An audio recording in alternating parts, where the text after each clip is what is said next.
kita malilimutan.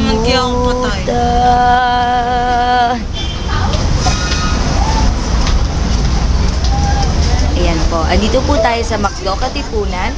At ate pong tuklasin ang pag-iibigan ni Laika Batu at ni Anonymous. Nakatalikod kasi siya kay Anonymous. Ayan po. Kumaka-sip-sip to si Laika ng straw. Kala mo, nakatape po kay Dana. Oh, putang na.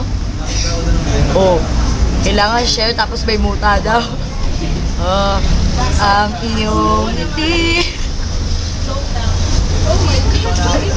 Oh, ang sakit. Ang sakit ng mata ko. Alam mo kung gano'ng kita kamahal, ha? Hindi mo naman kasi naiintindihan. Ikaw ang hindi nakakaintindi. Tingnan mo nga, oh. Dali nga, kakain mo na ako. Oh, ayan. Oh, tigas itong chicken na to. Hindi mo naiintindihan ang sinasabi ko. Ang na-explain ko ay ganito. Ang chicken na to ay matigas. Ayan, oh. Diba? Tingnan mo, hindi ko ba subo? Oo naman, babes. Wait lang.